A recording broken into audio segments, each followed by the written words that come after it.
The popular saying goes, power corrupts. Absolute power corrupts absolutely. The Nietzschean inversion of this popular wisdom is thus: weakness corrupts, and absolute weakness corrupts absolutely. This is the basic idea behind the concept of will to power. It is also a summary of Nietzsche's basic contribution to human psychology.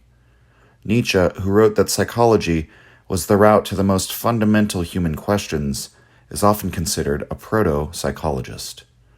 He was heavily influential in the likes of Sigmund Freud and Carl Gustav Jung. For the sake of clarity, I must stress that my formulation above is not a direct quote from the works or notes of Friedrich Nietzsche. It is my own coinage, a simple reversal of the popular moral idiom. As such, we'll now make the case in Nietzsche's own words. In aphorism number 348 of The Dawn, Nietzsche writes, quote, "One should distinguish well. Whoever still wants to gain the consciousness of power will use any means. He, however, who has it, has become very choosy and noble in his tastes." End quote. It is through the want of power, to want is to lack, that people commit evil deeds.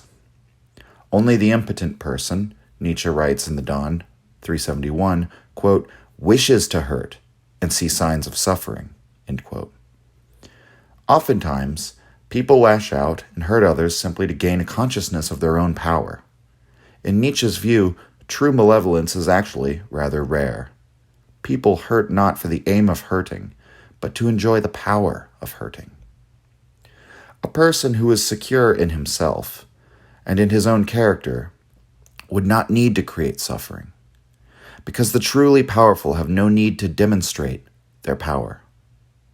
To the extent that a powerful person does hurt others, Nietzsche says that he does this, quote, "without thinking of it," end quote. Power ennobles the mind. Nietzsche thinks a person is actually improved when they are liberated from the trivial concerns and menial tasks.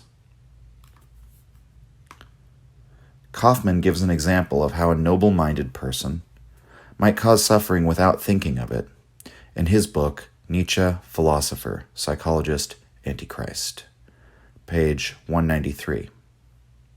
Quote, "A good illustration would be Goethe, whose loves Nietzsche probably had to learn by heart, like most other German students. Goethe, as German teachers like to point out, broke Friederike's heart by lavishing his love upon her and then not marrying her. Here is one of the seeds of the Gretchen tragedy. Goethe, however, had no thought of seeing the poor girl suffer. Only the weak need to convince themselves and others of their might by inflicting hurt. The truly powerful are not concerned with others, but act out of a fullness and an overflow." End quote. Nietzsche correlated power with qualities like truthfulness, restraint, and discipline.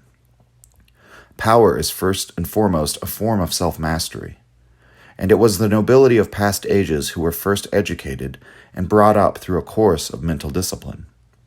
He correlated weakness, meanwhile, with impulsive behavior, resentment, and self-hatred.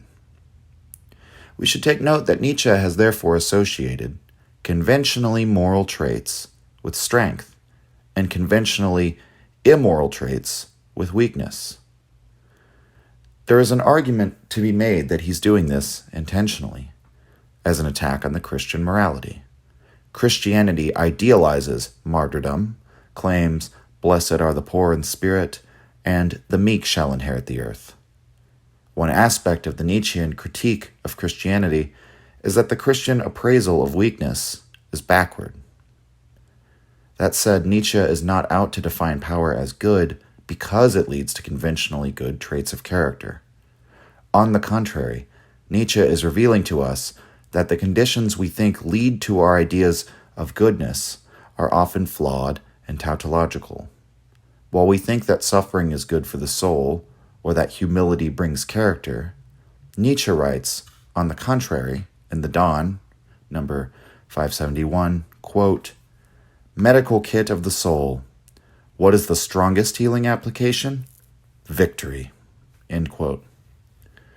Kaufmann's commentary on this passage is as follows, quote, "This is not a doctor's prescription, as it were, but an improvisation from a medical kit, filled apotheke. It is the strongest medicine, and thus it is dangerous and not to be prescribed generally." End quote. This is because, as Nietzsche writes in Human All Too Human, number 444, quote, "War makes the vanquished malicious." End quote. The danger Kaufmann mentions is that war also makes the victor stupid, as Nietzsche says in that same passage. A discussion of Nietzsche's views on war would be beyond the scope of this article. Nevertheless, the relation of these observations to our central point should be clear.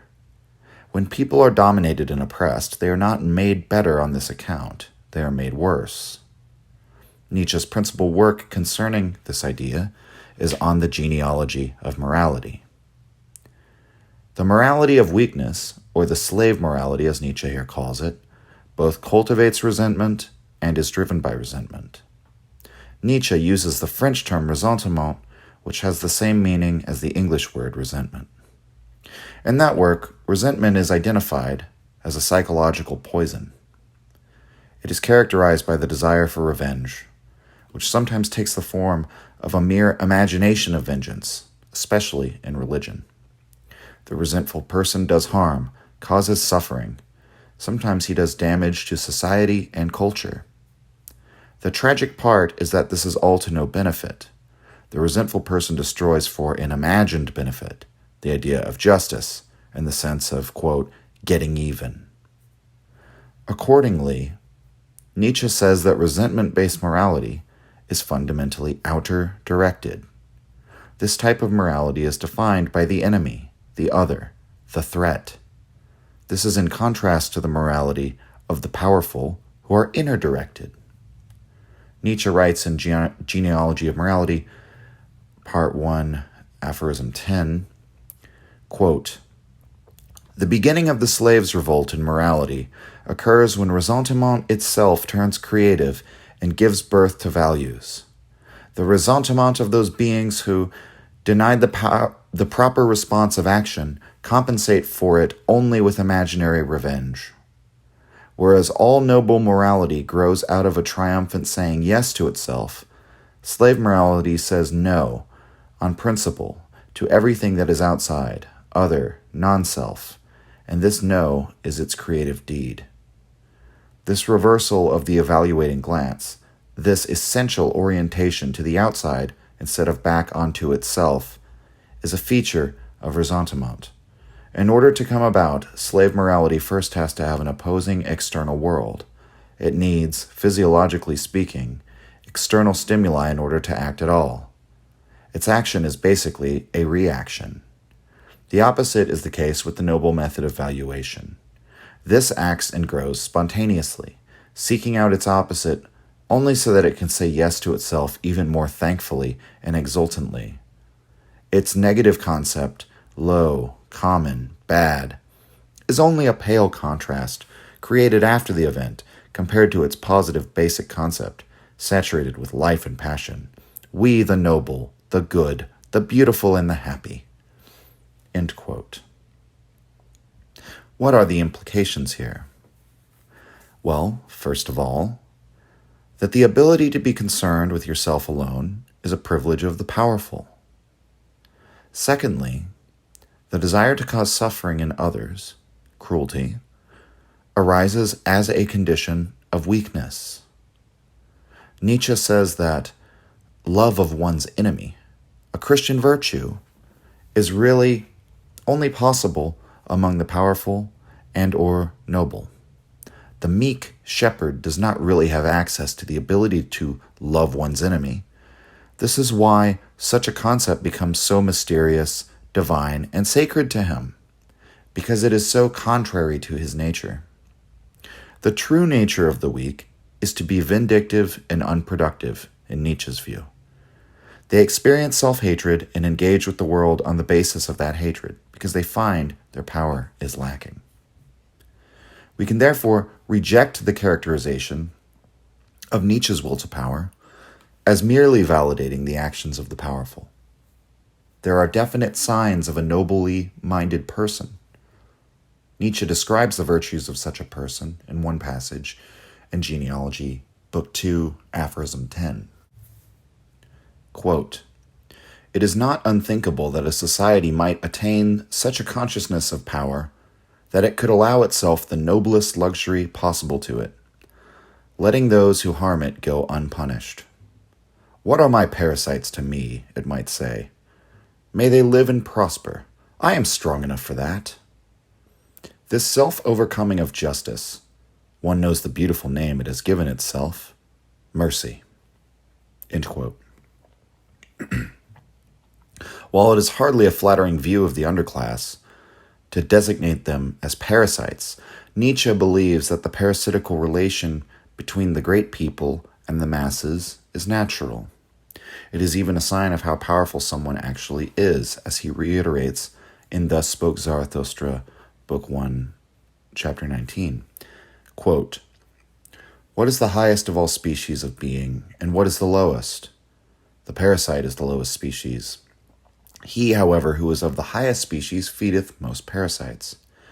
For the soul which hath the longest ladder, and can go deepest down, how could one there fail to be most parasites on it?" End quote. This is not to say that the weak don't have their own ideas of compassion and mercy. Just as Nietzsche says that the strong have a different type of justice from the weak, and that these two types of justice are two radically different concepts confounded under a single label. In Human All Too Human, number 451. Similarly, the strong have their own kind of compassion. In Nietzsche's view, it is a more authentic compassion. It is only the powerful person who has any choice in whether they act with mercy or cruelty, since the powerful are those who have the ability to requite. It is when someone hurts you and you find you are stifled or unable to repay them for it that you begin to feel resentment. Eventually, such a person becomes cruel by nature, just like a beaten dog becomes mean by nature. This is the real danger of the poison of resentment. The later acquisition of power doesn't necessarily undo the damage that has already been done to the psyche. Weakness has already corrupted them. If you enjoyed the Nietzsche podcast or found it helpful, you can visit us and support the show at patreon.com/untimely-reflections. The link is in the description. Or just share the show with any of your friends that you think might enjoy it or on social media. Thank you for your support.